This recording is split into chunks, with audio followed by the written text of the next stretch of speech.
केमिति लगे आपण मानक जदि मु आपण मानक कहबी आम दुनिया रे एमिति गोटे केस अच्छी जो केस रो विटनेस अच्छी विक्टिम्स अच्छी प्रूफ भी अच्छी आउ एमिति कि पुलिस को यहीटा जना अच्छी जे क्रिमिनाल केतबेले क्राइम करिवो किंतु काहा को यहीटा जना नहीं जे क्रिमिनाल किए।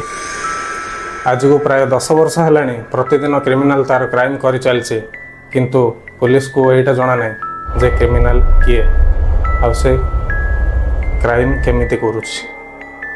तो मु कथा होगा जाऊँगी द वाचर केस विषय ए केस रे गोटे घर थाए आ से घर को जितेबाला भी किसी नुआ सदस्य रहा आसती सेतेबेले तांको गोटे चिट्ठी आसी थाए आ से चिट्ठी रे लिखाई थाए आई एम वाचिंग यू माने मु आपण मानक देखुची।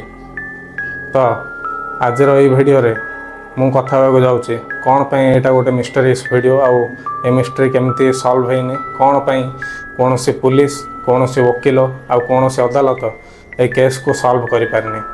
तो आज भिडियोटी एठी आरंभ हैला। तो यही केसटी 2014 मसीहार जितेबाला वेस्टलैंड न्यू जर्सी अमेरिका रे मारिया ब्राडस और डेरिक ब्राडस गोटे नुआ घरटे किनी पाखापाखि 1.4 मिलियन रो घर थिला सेटा एते कॉस्टली होबार कारण हला तार प्राइम लोकेशन वो जितेबाला से घरटा किनी तार किछि दिन भितर से सेठिकी तांको छोट छुआ मान सहित वो तांको वाइफ को नहीं सेठिकी शिफ्ट होगा लगी जितेबाला फास्ट दिन से शिफ्ट होगा स्टार्ट करथिले फास्ट दिन ही तांको गोटे चिट्ठीटा आसला तांको मेल बॉक्स रे वो से चिट्ठी रे लिखा थिला to the new owner of this house माने ए घरर नुआ ओनर को पाई से चिट्ठीटा थिला। वो से चिट्ठी को जितेबाला डेरिक नहीं कि पढ़िले से लिखा थिला मु आपण मानकु ए घर को स्वागत करुच्ची। से चिट्ठी रे तो सब इंग्लिश रे लिखा थिला मु से सब आपण को ओडिया रे ट्रांसलेट करी कहूचे। तो से लिखा थिला मु आपण समस्त को ए घर को स्वागत करुच्ची।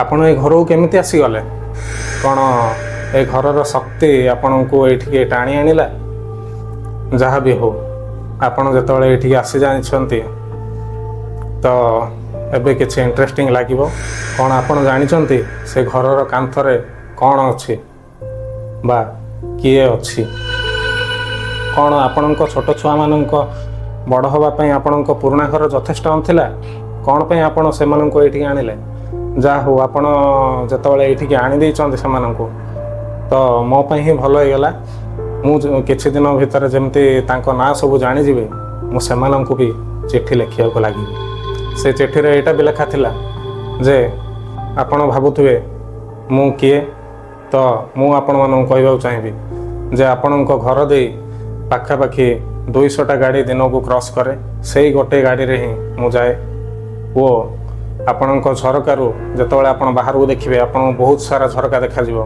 बोध हुए से गोटे झरका भितर मु आपण मानक देखुची। एई घर उपरे मु आ मो फैमिली पाखापाखि 120 वर्ष है नजर रखी आसीचु। मो ग्रांडफादर पाखापाखि 1920 रु ए घर उपर नजर रखी आसीचंती वो मो फादर 1960 रु नजर रखी आसीचंती। आउ एटा मो जिम्मेदारी जे आगामी जहाँ भी 100 वर्ष आसुची से 100 वर्ष पर्यंत मु ए घर उपर नजर रखी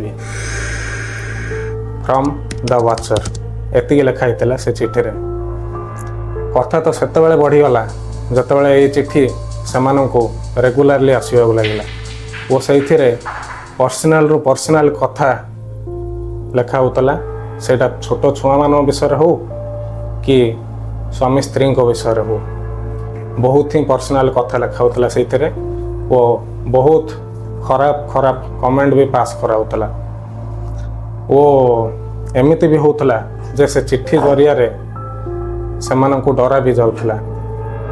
गोटे दिन सेमानंको चिट्ठी आसथिला कौन आपणक पिला माने एबे पर्यंत बेसमेंट रे खेलिबा स्टार्ट करना ना सेमाने से बेसमेंट रे थिबा जिनिस को देखि डरी जाइछंती।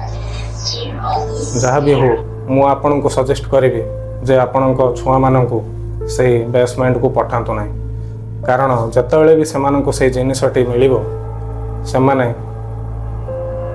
ଆଉ ଚିତ୍କାର ବି କରିପାରିବେନି ଓ ଆପଣଙ୍କୁ ତାଙ୍କ ଚିତ୍କାର ବି ଶୁଭିବନି। ଏହିସବୁ ଯେତେବେଳେ ଚିଠି ଆସିଥିଲା ସେତେବେଳେ ମାରିଆ ଆଣ୍ଡ ଡେରିକ୍ ପୋଲିସ ପାଖରେ କମ୍ପ୍ଲେନ୍ କରିଦେଇଥିଲେ ଦ ୱାଚର ଉପରେ।